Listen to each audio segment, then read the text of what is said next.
Mom, I don't understand, I said, staring at the empty seats where my kids should have been sitting at my mother's birthday celebration in her New Jersey home. You specifically told me this was a grown-ups only party. The confusion in my voice turned to disbelief as my brother, Michael, walked in with his wife and their 3 children, all dressed up and carrying perfectly wrapped presents. My mother's face lit up at their arrival, and she rushed to embrace her grandchildren. "Grammy!" They squealed in delight while my heart sank, thinking of my own children, Emma and Lucas, who were at home with a babysitter because I'd respected my mother's wishes. "Oh, Carmela," my mother said, noticing my expression. "Michael's kids are different. They're special. I'm sure you understand." But I didn't understand. Not at all. My children, Emma, age 8, and Lucas, age 6, were just as special. Just as worthy of celebrating with their grandmother. As a single mom, I'd spent the morning wiping away their tears, explaining why they couldn't come to Grammy's birthday party, promising we'd do something special another day. "They're not different," I said quietly, my voice steady despite the storm of emotions inside. "They're all your grandchildren." My brother smirked slightly, adjusting his designer tie. "Come on, sis. You know your kids can be a handful. This way, everyone can enjoy themselves." A handful because Emma sometimes got overwhelmed in crowded spaces, because Lucas preferred to express his enthusiasm through movement rather than sitting still. These were the same qualities that made them uniquely wonderful. I stood up from the elegantly set dining room table, my untouched appetizer forgotten. The family photos on the walls seemed to mock me now. Carefully curated images where Michael's family featured prominently, while my children appeared only in group shots, usually at the edges. "Where are you going?" my mother asked, already distracted by Michael's youngest showing her a drawing. "We haven't even had dinner yet." I picked up my purse, my mind already forming a plan. My kids deserved better than this, and suddenly I knew exactly how to give it to them. "I'm going to spend the evening with my children," I said, my voice clear and confident. "All of us should be where we're truly appreciated." As I walked out, I pulled out my phone and scrolled to a number I hadn't called in years. Sometimes the universe has a way of providing exactly what you need, exactly when you need it. The drive home through the quiet New Jersey streets gave me time to reflect on the years of subtle exclusion my children had faced. It had started small. My mother forgetting to invite them to Sunday brunches, planning family events during their nap times when they were toddlers, always finding reasons why Michael's kids were easier to accommodate. I'd made excuses for her behavior, always trying to shield Emma and Lucas from the pain of rejection. But maybe I'd been wrong. Maybe they needed to learn that when people don't appreciate you, you create your own joy elsewhere. As I pulled into our driveway, I looked again at the contact I'd found on my phone, Antonio DeMarco Culinary Institute. Tony and I had gone to high school together, and he'd gone on to become one of New Jersey's most celebrated young chefs. His restaurant Giardino was always packed, and my kids had been begging to go there after seeing his cooking videos online. I dialed his number, hoping he'd remember me. The phone rang twice before a familiar voice answered. "Tony, it's Carmela Martinez from Ridgewood High." "Carmela? Oh my God, it's been forever. How are you?" The warmth in his voice brought tears to my eyes. "I'm okay. Listen, I have a strange request. Are you at the restaurant tonight?" I explained the situation, trying to keep my voice steady. Tony listened without interrupting, then said something that made me smile for the first time that evening. "Bring them over right now." I have the perfect idea. I walked into the house to find Emma and Lucas, sitting with their babysitter, Jessica, attempting to play board games, but clearly downhearted. Emma's long, dark hair was pulled back in her special occasion braid. She'd done it herself, hoping until the last minute that Grammy would change her mind about the party. "Mom," Lucas jumped up, his energy instantly returning. "You're back early. Did Grammy miss us?" The question broke my heart, but I wouldn't let them see my sadness. Instead, I grinned mysteriously. "How would you two like to go on an adventure?" Emma looked up cautiously. "What kind of adventure?" "Well," I said, pulling up one of Tony's cooking videos on my phone. "How would you like to meet this chef and maybe learn how to make something special in his kitchen?"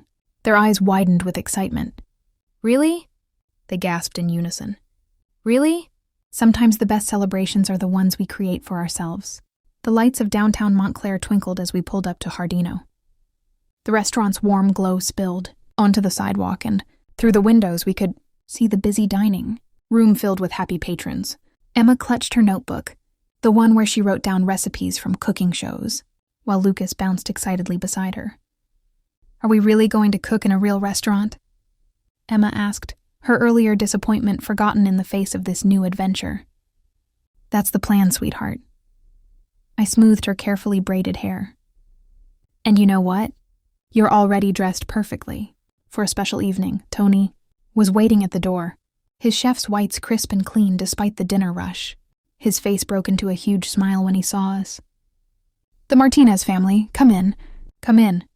He knelt down to Emma and Lucas's level. "I hear you two are interested in cooking." Lucas nodded enthusiastically. "I can make scrambled eggs all by myself. And I've been learning about herbs," Emma added shyly, showing him her notebook. "I have a little garden on our windowsill." Tony's eyes lit up as he flipped through Emma's careful notes. "This is impressive. You know, I started just like you, growing herbs in my mom's kitchen, when I was about your age." He led us through the bustling dining room to a special table with a view of the open kitchen. The aromas of fresh herbs and sautéing garlic filled the air, and I watched my children's faces glow with wonder as they took in the orchestrated chaos of a professional kitchen. "First," Tony announced, "we'll have a proper dinner. Then if you're interested, I thought we might create something special for dessert." He winked at the kids. "I could use some expert help with my famous tiramisu." "Can we really help?" Emma asked, her eyes wide. "Of course. I'll even give you special chef's aprons." He glanced at me with understanding. "Every great chef needs to start somewhere, and my kitchen welcomes all kinds of special talent." The emphasis he placed on special was different from my mother's, where she used it to exclude. Tony used it to celebrate what made each person unique. I watched as a server brought fresh baked focaccia to our table, the herbs on top matching the ones Emma grew at home. "I took the liberty of planning a tasting menu," Tony said. "Everything child-friendly but sophisticated. No dumbed-down kids' meals here. In my kitchen, we respect all our chefs, no matter their age." Looking at my children's excited faces, I felt the last traces of hurt from earlier beginning to fade. Sometimes rejection just redirects you to where you were meant to be all along. The tasting menu was a parade of delights that made us forget all about my mother's party. Each dish came with a story from Tony about its origins, and he encouraged the kids to guess the ingredients. Lucas correctly identified the sage in the butternut squash ravioli, while Emma impressed everyone by detecting the subtle hint of rosemary in the roasted chicken. "You have quite the sophisticated palate," Tony told Emma, who beamed with pride. "Would you like to see how we make our herb blend?" As we finished our main course, Tony brought out 2 pristine white chef's aprons, each embroidered with Giardino Junior Chef in gold thread. The kids' eyes lit up as he helped them put them on, carefully rolling up the sleeves to fit their small arms. "Now," Tony announced, leading us into the kitchen. "Who's ready to make some magic?" The kitchen was a wonderland of stainless steel and organized chaos. Staff members smiled warmly at the children, and Tony introduced them properly. "Everyone meet our special guest chefs for the evening. Emma here is our herb expert, and Lucas is our enthusiast in training dal." "Welcome to the brigade," called out several chefs, using proper kitchen terminology that made the kids stand taller with pride. Tony set up a special station for them with all ingredients measured and ready. "Safety first," he explained, showing them how to properly hold utensils and handle hot items. Emma took careful notes in her book while Lucas watched with uncharacteristic focus. "Her first, we make the coffee mixture for soaking the lady fingers," Tony explained. Lucas, would you like to help me count how many we need?" Lucas, who sometimes struggled to sit still in school, counted each cookie with perfect attention. 24 he announced proudly. "Exactly right. Emma, could you help me mix the mascarpone filling? The key is to fold it gently, just like how you handle those delicate herbs in your garden." I watched in amazement as my children worked together with none of their usual squabbling. Emma showed surprising patience helping her brother, and Lucas listened carefully to her suggestions. Tony had an intuitive way of playing to their strengths, while gently supporting their challenges. Mom," Emma called out, "take a picture of us mixing." I snapped several photos of them working, their faces focused and joyful. Without thinking, I posted one to my social media with the caption, My amazing junior chefs creating magic at Giardino.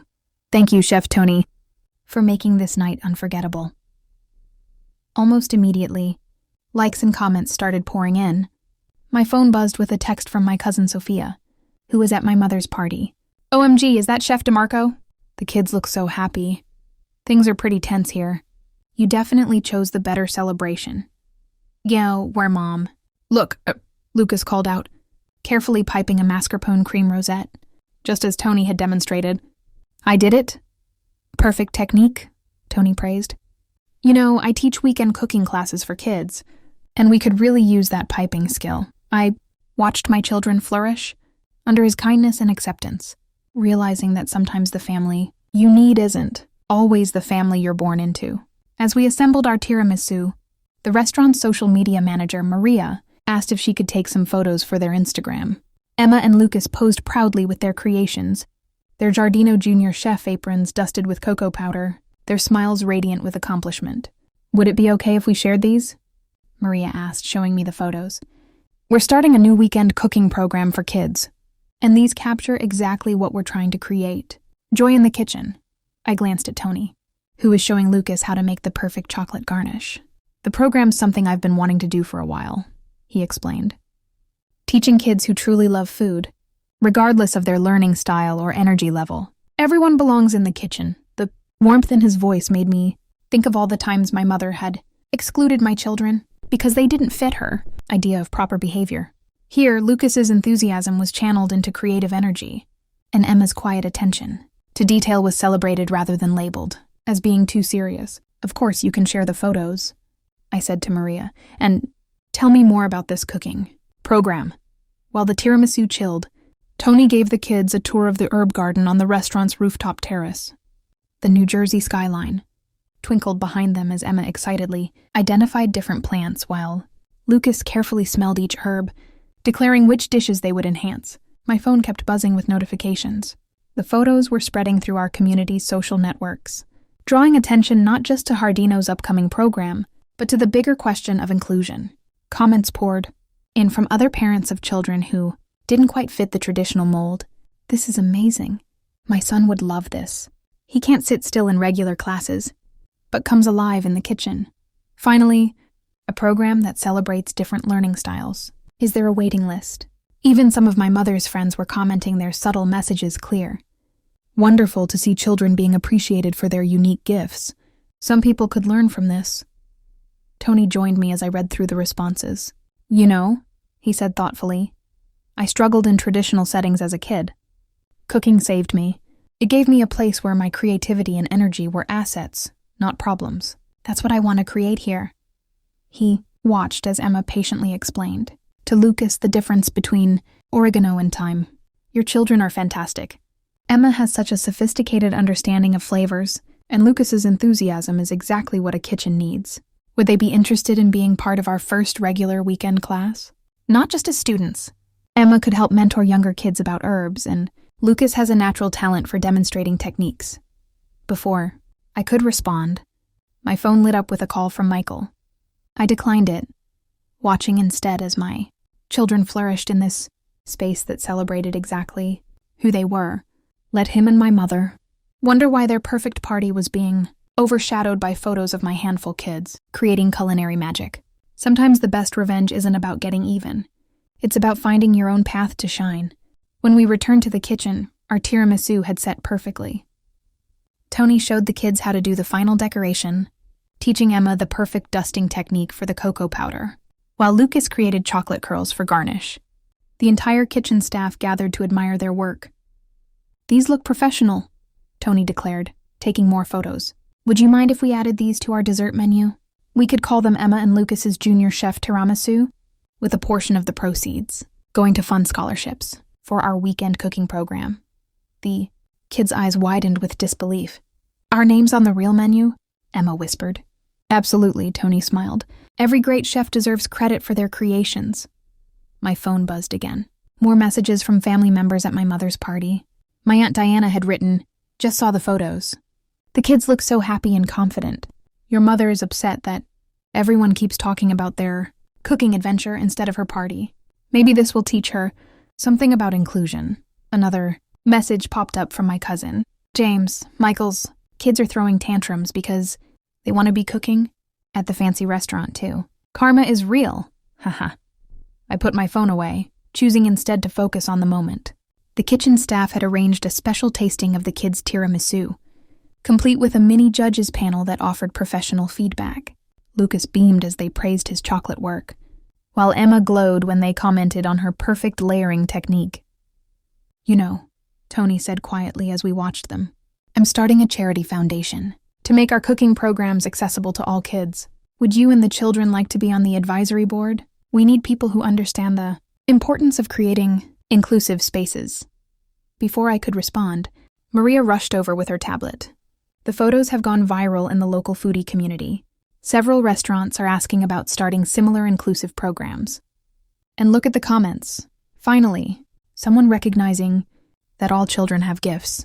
This is what real family support looks like. Can't wait to bring my 2 energetic sons to these classes.